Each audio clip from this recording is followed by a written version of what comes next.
माधव बिस्तर पर गहरी नींद में सो रहा था। अचानक उसके कानों में उसके गधे हीरा की जोर जोर से ढेंचू ढेंचू की आवाज गूंजने लगी।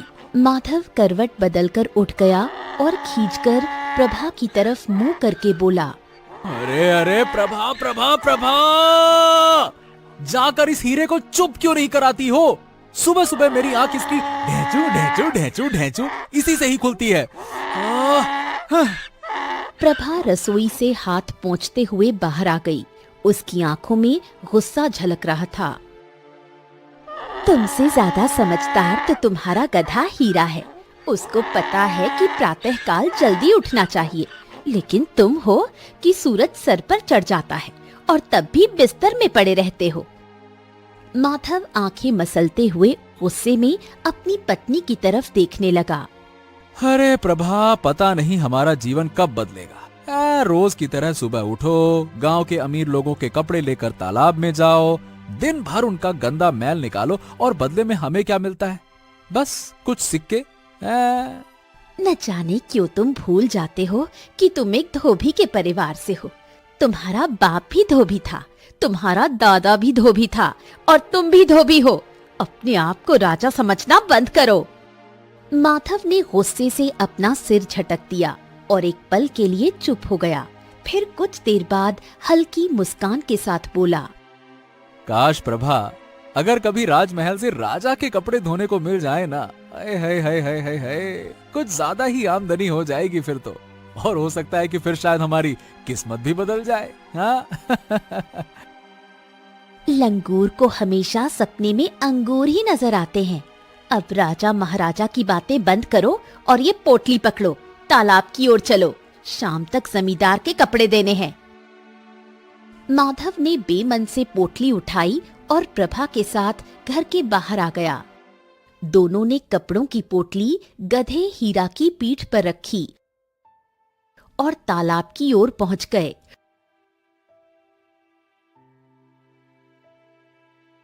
और तालाब के किनारे बैठकर कपड़े धोने लगे। पानी में कपड़े फटकारते हुए माधव गुस्से से बोला, अरे मुझे सब याद है प्रभा। पिछली बार की बात है जब एक जमींदार को समय पर कपड़े नहीं मिले थे ना, तो उसने मुझे कितना अपमानित किया था। दिमाग का दही कर दिया था उसने। मुझे याद है, जमींदार ने तुम्हें कपड़े की तरह बुरी तरह से धोया था। इस बार ऐसा मत होने देना। जल्दी हाथ चलाओ, नहीं तो जमींदार तुम्हें इस बार पटक पटक कर धोएगा। माधव और प्रभा चुपचाप कपड़े धोने में जुट गए। हीरा पास ही बंधा हुआ जमीन पर बैठा अपने मालिकों को देख रहा था। सूरज धीरे धीरे ऊपर चढ़ने लगा था। अचानक घोड़े की टापों की आवाज माधव और प्रभा के कानों में टकराई। एक सैनिक घोड़े पर सवार सीधे माधव की ओर आ पहुंचा। क्यों, तुम्हारा नाम ही माधव धोबी है? माधव और प्रभा दोनों चौंक कर खड़े हो गए। माधव हिचकिचाते हुए बोला, हाँ, मेरा नाम ही माधव धोबी है। क्या बात है? तुम्हारी प्रशंसा राजा अमरजीत ने सुनी है। उन्होंने मुझे तुम्हारे पास भेजा है। माधव के चेहरे पर खुशी की लहर दौड़ गई। वो प्रभा की तरफ गर्व से देखकर बोला, हाँ, सुना प्रभा, मेरी प्रशंसा राजमहल तक पहुंच गई। और तुम कह रही थी कि लंगूर को सपने में अंगूर नजर आते हैं। अब देखना, अरे अपनी भी किस्मत बदलने वाली है। हाँ। प्रभा ने आंखें घुमाकर माधव की बात को नजरअंदाज कर दिया।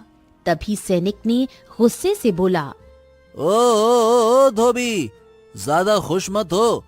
महाराज ने तेरे कपड़े धोने की तारीफ सुनी है, इसीलिए तुझे अभी और इसी समय राजमहल बुलाया है। चल। माधव खुशी से सैनिक के साथ चल पड़ा।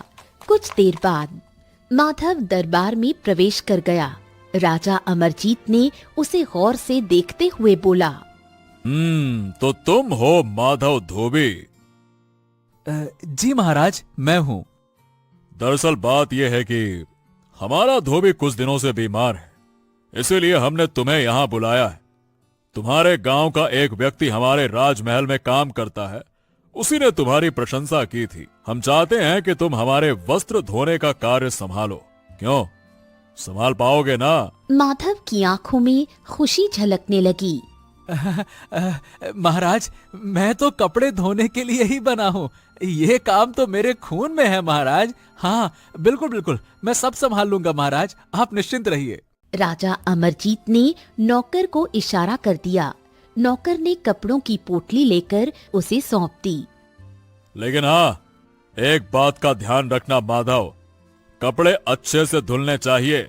अगर कपड़े चमक उठे तो मैं तुम्हें पुरस्कार दूंगा, लेकिन अगर कपड़े फटे, कहीं से भी थोड़ा सा भी फटे या साफ नहीं हुए, तो पुरस्कार की जगह शरीर पर कोड़े खाने के लिए तैयार हो जाना। समझ गए ना?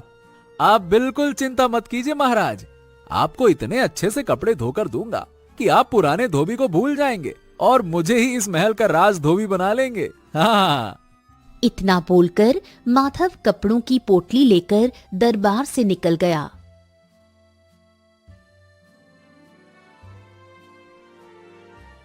माधव घर पहुंच उत्साह से सारी घटना प्रभा को बताने लगा। तो फिर तुम्हें बहुत ज्यादा ध्यान रखना चाहिए। अगर महाराज खुश हो गए तो शायद बहुत बड़ा पुरस्कार मिल जाए। कल मैं भी तुम्हारे साथ कपड़े धोने चलूंगी। माधव का चेहरा तुरंत बदल गया। अरे बकवास बंद कर प्रभा, पिछली बार जब तूने जमींदार के कपड़े रगड़े थे ना, तो उसमें छेद हो गए थे, तभी तो जमींदार ने मुझे इतना धोया था। अगर गलती से भी महाराज के कपड़े फटे तो इस बार कोड़े खाने पड़ेंगे, समझ गई? प्रभा का चेहरा उतर गया। कोड़े खाने का मतलब समझती है प्रभा?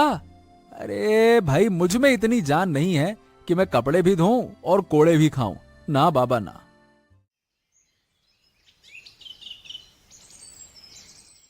अगले दिन माधव कपड़ों की पोटली गधे की पीठ पर रखकर तालाब के किनारे पहुंच गया।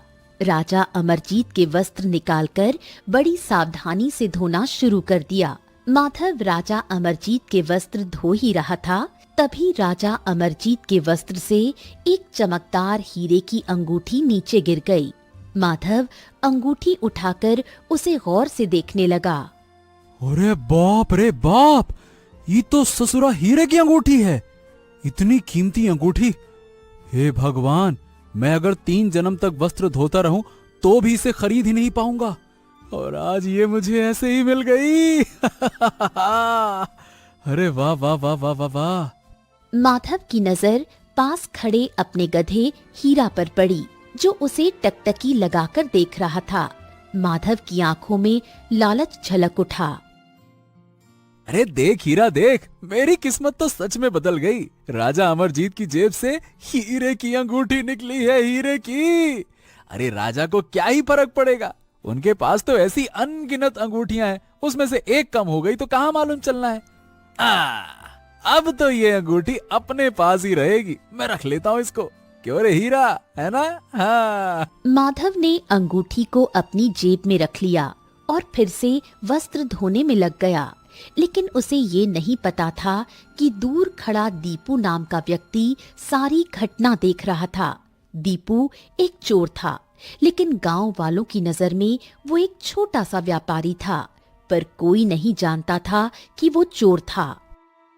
अरे वाह वाह वाह, इस धोबी की तो किस्मत ही बदल गई।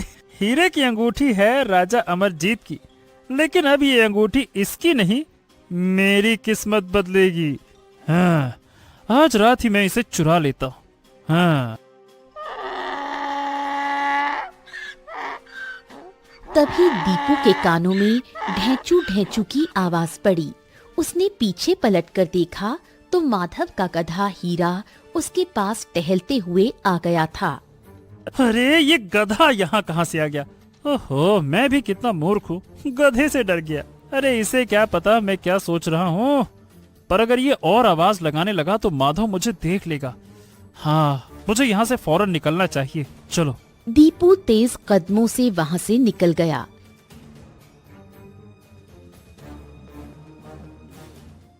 शाम को माधव वस्त्र धोकर घर पहुंच गया और प्रभा को हीरे की अंगूठी दिखाते हुए सारी घटना बताने लगा। अरे ये अंगूठी तो बहुत ही कीमती लग रही है जी। हाँ प्रभा, राजा महाराजा तो ऐसी ही कीमती चीजें पहनते हैं ना, हमारे जैसे थोड़ी ना। उनके लिए ये अंगूठी मामूली होगी, लेकिन हमारे लिए तो किसी वरदान से कम थोड़ी ना है। अगर ये अंगूठी बेच दे तो हम रातों रात अमीर बन जाएंगे। हाँ। लेकिन ये राजा अमरजीत की अंगूठी है, अगर किसी ने पहचान ली तो? अरे इसे हर जौहरी देखते ही पहचान जाएगा। अरे मूर्ख, मैं धोबी हूँ, धोबी, गधा नहीं। इसे दूसरे राज्य में ले जाकर बेचूंगा ना, यहाँ क्यों बेचूंगा।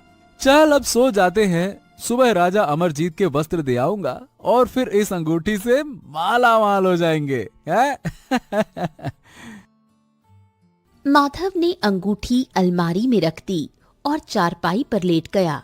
प्रभा और माधव जल्द ही गहरी नींद में सो गए।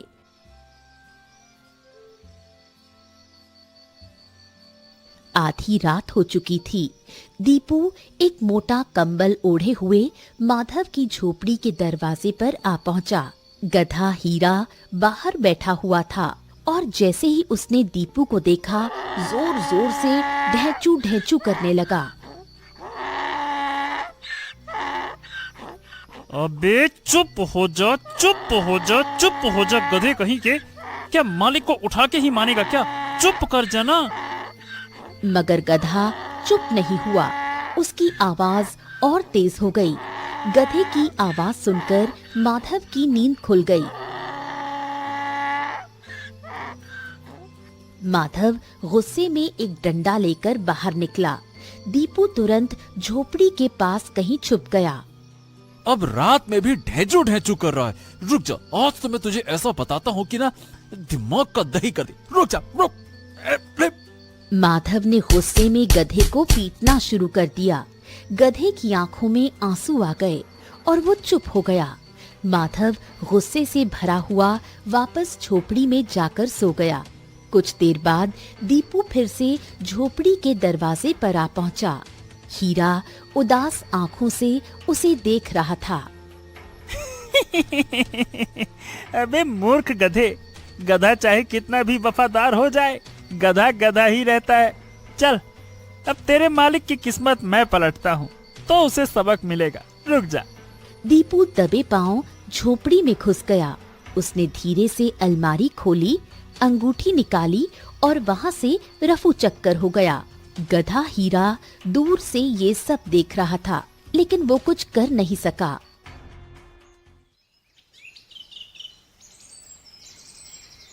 सुबह की पहली किरण के साथ माधव और प्रभा की आंखें खुल गईं। ए प्रभा, ए प्रभा, अरे जल्दी उठो, जाओ उस अंगूठी को निकाल कर ले आओ। जाओ जाओ जाओ जाओ। प्रभा नींद में आलस के साथ उठकर अलमारी के पास जाकर अंगूठी टटोलने लगी। अरे अरे ये क्या, अंगूठी तो यहाँ नहीं है। क्या? अरे ऐसे कैसे हो सकता है? कल रात ही तो तुमने अलमारी में रखी थी ना, फिर कहाँ गई? हाँ, मैंने यही रखी थी, लेकिन अब यहाँ नहीं है। हे भगवान, हे भगवान, अब ये क्या हो गया? माधव देखो, ये कदमों के निशान किसके हैं? क्या हमारे घर में कोई चोर आया था? लगता तो ऐसा ही है। गुस्से में तिलमिलाया माधव सीधे गधे के पास पहुंचा। ओए हीरा, क्यों रे गधे, जब रात में कोई चोर आया था तो तू मुझे बता नहीं सकता था? हैं? बता नहीं सकता था? बोल बोल। गधा दुखी होकर ढेंचू ढेंचू की आवाज में रोने लगा। अरे अब क्या करूं प्रभा, ये अंगूठी तो हाथ से गई। सुनो, राजा अमरजीत को तो नहीं पता कि अंगूठी तुम्हारे पास है। अगर उन्होंने पूछा तो कह देना कि तुम्हें अंगूठी मिली ही नहीं। हाँ तो और क्या कहूंगा, यही तो कहना पड़ेगा। हाँ, हाथ को आया मुंह को ना लगा हाल हो गया मेरा। मेरी तो किस्मत ही फूटी है। माधव कपड़ों की गठरी लेकर सीधे राजमहल पहुंचा, जहां राजा अमरजीत और राजगुरु गंभीर चर्चा में लीन थे। महाराज, ये रहे आपके कपड़े, अब मेरी मजदूरी दे दीजिए। बकवास बंद करो। अरे तुझे कपड़ों की मजदूरी की पड़ी है और यहाँ मेरी जान पर आफत आई हुई है। महाराज, मैं आपकी बात का मतलब नहीं समझा। हाँ, मेरे पास एक चमत्कारी अंगूठी थी जो अब मिल नहीं रही है। अंगूठी? महाराज, उस अंगूठी को खोजना बहुत आवश्यक है। अगर वो अंगूठी नहीं मिली तो भारी विपत्ति आ सकती है। माधव चुपचाप गठरी लेकर जाने ही वाला था। रुको माधव। राजा अमरजीत को अचानक कुछ याद आ गया। हमें याद आ गया। हाँ हाँ हाँ हाँ, शिकार पर जाने से पहले हमने अंगूठी अपने वस्त्र में रख दी थी और वही वस्त्र धोने के लिए तुझे दिए थे। महाराज? हाँ, चलो वस्त्र की गठरी खोलो। माधव ने कांपते हाथों से गठरी खोल दी। राजा अमरजीत ध्यान से वस्त्रों को देखने लगा, लेकिन अंगूठी नहीं मिली। हाँ नहीं, लेकिन हमें पूरा विश्वास है कि अंगूठी मेरे वस्त्रों में ही थी। माधव, तेरे माथे पर पसीने की बूंदें बता रही हैं कि तुझे अंगूठी के बारे में कुछ पता है, हैं? नहीं महाराज, नहीं, मुझे कोई अंगूठी नहीं मिली महाराज। मैंने तो ये नहीं कहा कि तुझे अंगूठी मिली या नहीं मिली। फिर तूने खुद ही ये क्यों कह दिया कि तुझे अंगूठी नहीं मिली? इसका मतलब ये हुआ कि अंगूठी तुझे मिली है और अंगूठी तेरे पास है। क्यों? महाराज, मुझसे भूल हो गई। मुझे लालच आ गया था, लेकिन सही बताऊं तो कल रात वो अंगूठी चोरी हो गई। महाराज, चोरी हो गई है वो अंगूठी। क्या? वो अंगूठी चोरी हो गई? हाँ महाराज, मैंने अंगूठी के बारे में किसी को नहीं बताया। हाँ महाराज, वो चोरी हो गई। मेरी बात कान खोल के सुन। हम तुझे 2 दिन का समय देते हैं। अगर 2 दिन में अंगूठी नहीं मिली तो हम तुम्हें सरेआम मौत के घाट उतार देंगे। चलो जाओ यहां से। तभी राजगुरु माधव की ओर देखकर बोले, माधव, मेरी बात कान खोलकर सुनो। उस अंगूठी का मिलना बहुत जरूरी है। तुम्हें शायद उसका रहस्य नहीं पता। सुनो, मैं तुम्हें बताता हूं। देखो, कुछ समय पहले पड़ोसी राज्यों की नजर महाराज के राज्य पर थी और उनके विरुद्ध षड्यंत्र रचे जा रहे थे।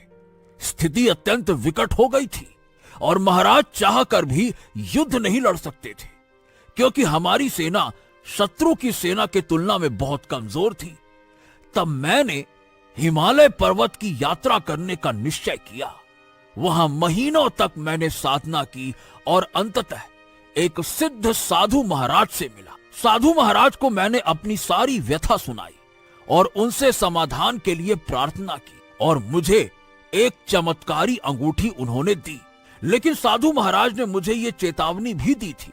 उन्होंने कहा था कि जब संकट समाप्त हो जाए और राज्य में पुनः शांति स्थापित हो जाए, तब इस अंगूठी को अवश्य लौटा देना। ये अंगूठी केवल एक निश्चित समय तक ही रक्षा कर सकती है।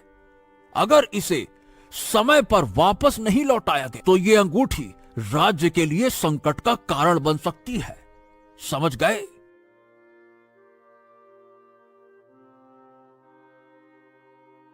माधव घर लौट आया और प्रभा को सारी घटना बताने लगा। अब क्या होगा? अंगूठी कहाँ ढूंढेंगे? माधव की बात बाहर गधा सुन रहा था, जो बेचारा बोल नहीं सकता था, लेकिन वो जानता था कि अंगूठी किसने चुराई है।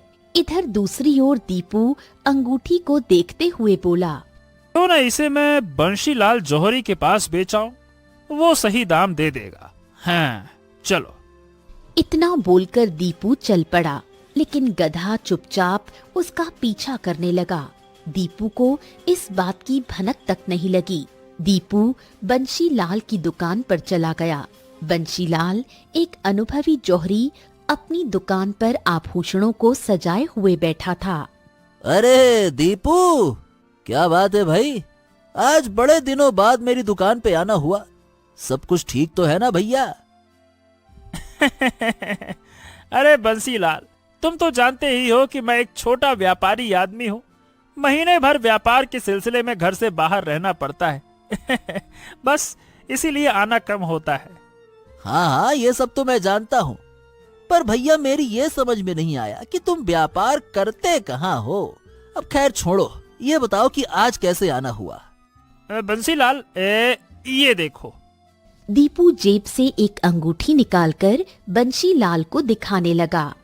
हा, ये अंगूठी तो बड़ी ही विचित्र लग रही है, और इसका हीरा ये तो बहुत ही बेशकीमती है भैया। जानता हूँ, और इसीलिए तुम्हारे पास आया हूँ, क्योंकि तुम ही इसकी कदर जानते हो। अच्छा ये बताओ, बेचने आए हो? हाँ। बंशीलाल ने एक छोटी सी पोटली में स्वर्ण मुद्राएं लेकर दीपू की ओर बढ़ा दी। दीपू मुद्राओं की पोटली लेकर चला गया। बाहर खड़ा गधा ये सब देख रहा था। इधर प्रभा घर के बाहर बेचैनी से इधर उधर देख रही थी। अरे, हमारा हीरा कहाँ गया? अरे भाड़ में गया तुम्हारा गधा कहीं का। एक तो तुम्हें गधे की पड़ी है, इधर मेरी जान आफत में आई हुई है, वो तुम्हें नहीं दिख रहा? अरे महाराज मेरी जान के पीछे पड़े हैं। समझ नहीं आ रहा कि अंगूठी लाऊं तो लाऊं कहां से। प्रभा रोने लगी। माधव माथा पकड़कर बैठ गया। इधर बंशीलाल दुकान में बैठा अंगूठी को बार बार गौर से देख रहा था। अरे कभी कभी तो मुझे लगता है कि ससुरा दीपू व्यापारी है ही नहीं है। अरे इतनी कीमती अंगूठी के बदले सिर्फ एक पोटली स्वर्ण मुद्राएं लेकर चला गया। अगर मैं चाहूं तो इसे 20 पोटलियों में बेचकर राज्य का सबसे अमीर जौहरी बन सकता हूं। तभी दुकान में बंशीलाल का मित्र गिरधर आ पहुंचा। अरे बंसीलाल, ये अकेले अकेले का बड़बड़ा रहे हो भाई, हैं?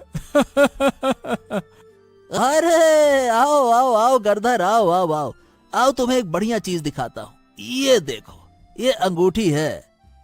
गिरधर अंगूठी को देखकर चौंक पड़ा। अरे ये अंगूठी तो है? क्या हुआ? अरे ये राजा अमरजीत की अंगूठी है। क्या? हाँ, अरे सुबह से ही राजमहल में खलबली मची हुई है। ये अंगूठी चोरी हो गई थी, राजा ने पूरा महल हिला रखा है। अरे मगर मुझे ये तो दीपू व्यापारी बेचकर गया है।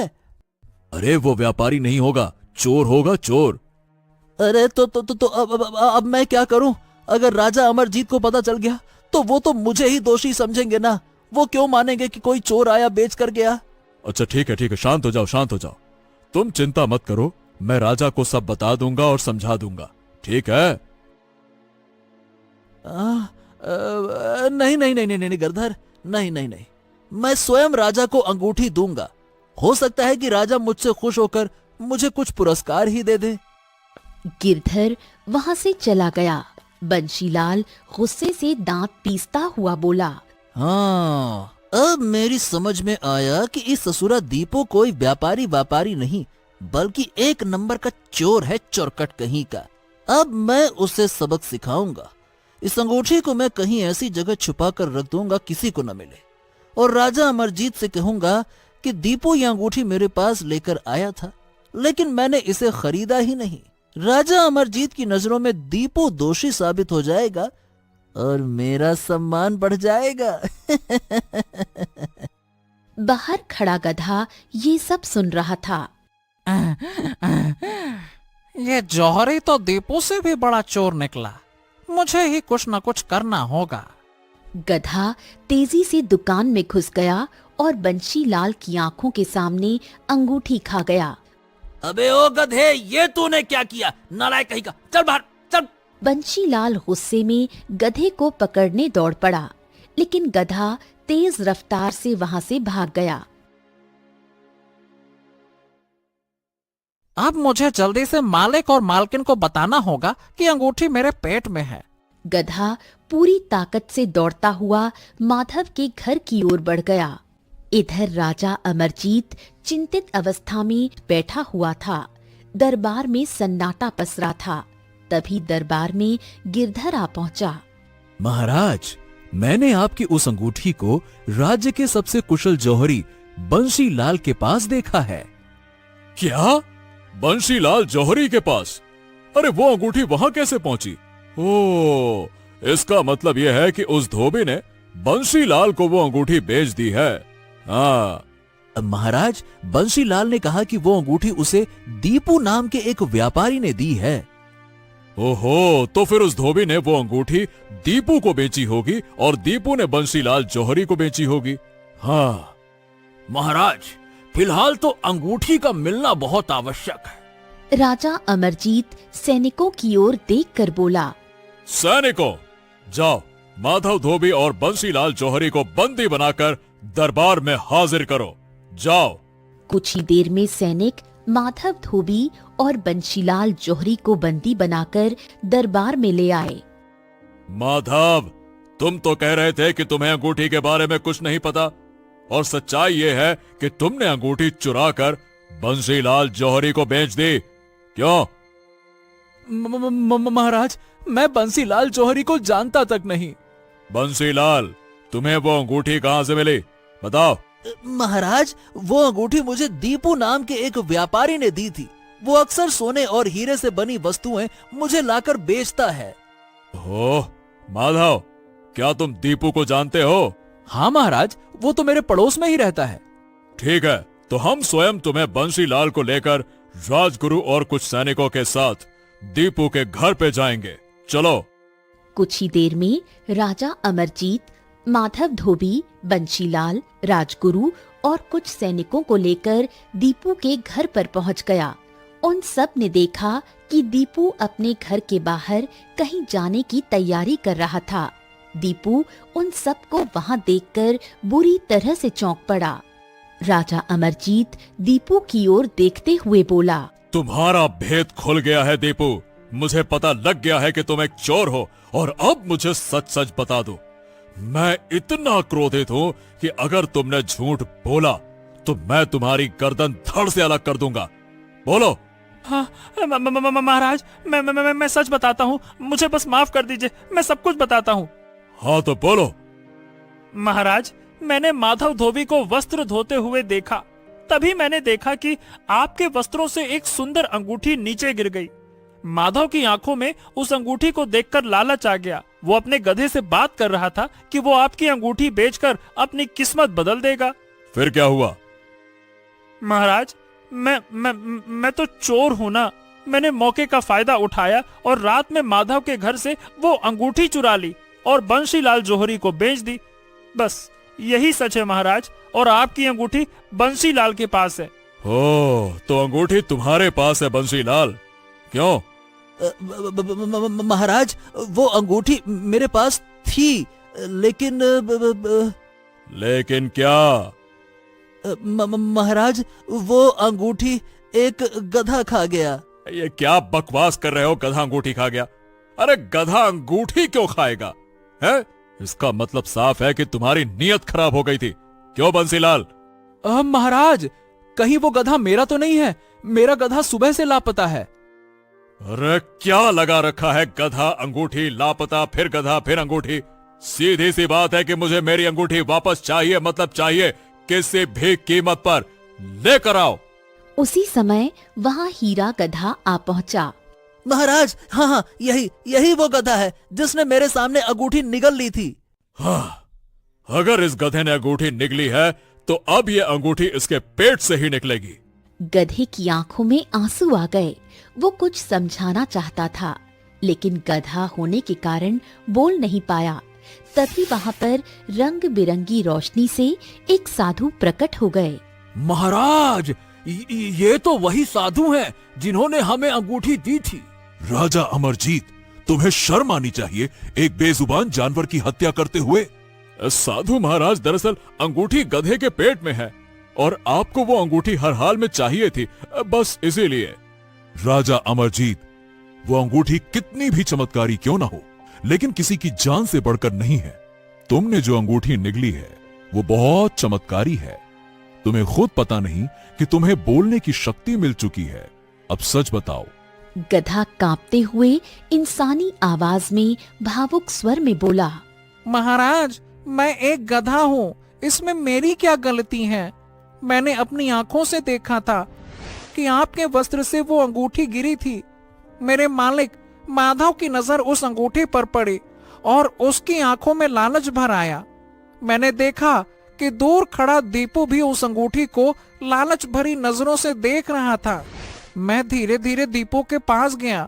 दीपू ने सोचा कि भला एक गधे से उसे क्या ही खतरा हो सकता है। रात में जब सब सो रहे थे तब दीपू चोरी करने के लिए आया। मैंने अपने मालिक को अपने अंदाज में जगाने की बहुत कोशिश की। ढेंचू ढेंचू ढेंचू मैंने खूब आवाज निकाली, पैरों से जमीन खुरची, लेकिन मेरे मालिक ने मेरी बात समझने के बजाय मुझे ही डंडे से पीटना शुरू कर दिया। मालिक ने मेरी कोई बात नहीं सुनी और दीपू मेरी आंखों के सामने उस अंगूठी को चुरा कर ले गया। मैं कुछ भी नहीं कर सका। अगली सुबह जब मालिक रोते हुए घर लौटे और कहने लगे कि महाराज अमरजीत सिंह उन्हें जान से मार देंगे, तो मुझे उन पर तरस आ गया। मुझे पता था कि अंगूठी दीपू ने चुराई थी और वो कहाँ रहता है। मैं दीपू के घर गया और वहां देखा कि वो सीधे बंशीलाल जौहरी की दुकान पर गया और अंगूठी उसने बेच दी। लेकिन बंशीलाल जौहरी की मंशा भी ठीक नहीं थी। वो अंगूठी आपको लौटाने की बजाय उसे बेचकर फायदा कमाना चाहता था और वो केवल दीपू को फंसाना चाहता था। जब मैंने बंशीलाल के मुंह से ये सब कुछ सुना तो मुझे यकीन हुआ कि अगर अंगूठी महाराज को नहीं मिली तो मेरे मालिक की जान चली जाएगी। तभी मैंने बंशीलाल की दुकान से मौका देखकर अंगूठी निगल ली। उसके बाद से मैं इस वक्त यहाँ आकर सबको यही बताने की कोशिश कर रहा था कि अंगूठी मेरे पेट में है और असली गुनहगार दीपू और बंशीलाल हैं। लेकिन महाराज, आपने मेरी बात नहीं समझी। मेरी जान लेने के लिए आपने तलवार निकाल ली। क्या मेरी इतनी ही कीमत है? इतना बोलकर गधा रोने लगा। उसकी आंखों से आंसू टपकने लगे। देखा महाराज, देखा, ये जानवर है जानवर, लेकिन इसने तुम सबकी मदद करनी चाहिए। तुम सबसे ज्यादा इंसानियत इस जानवर में है, फिर भी किसी ने इसकी बात तक नहीं सुनी। और तुमने अपने गधे को बेवजह पीटा, जबकि ये तुम्हारी हर हाल में मदद करना चाह रहा था। मुझे माफ कर दो मेरे दोस्त, तू सच में हीरा है, हीरा। मैं तो अंगूठी में लगे हीरे को देखकर खुश हो रहा था, लेकिन मेरे पास तो तेरे जैसा हीरा था और मैं तुझे पहचान ना पाया। मुझे माफ कर दे मेरे दोस्त, मुझे माफ कर दे। साधु ने गधे की पीठ पर हाथ रख दिया। अचानक रंग बिरंगी किरणों से वो अंगूठी साधु के हाथ से प्रकट हो गई। महाराज, अब मैं चलता हूं। इतना बोलकर साधु गायब हो गया। दीपू और बंशीलाल को कैद में डाल दो और माधव, केवल इस गधे की वजह से तुम्हें स्वर्ण मुद्राएं दे रहा हूं, वरना तुम्हारे मन में भी लालच आ ही गया था। अगर इस गधे ने मेरी आंखें ना खोली होती तो तुम्हें भी कारागार में डाल देता। चल मेरे हीरे चल, अब तुझे कभी तंग नहीं करूंगा। उस दिन के बाद माधव की किस्मत बदल गई। वो गधे की खूब सेवा करने लगा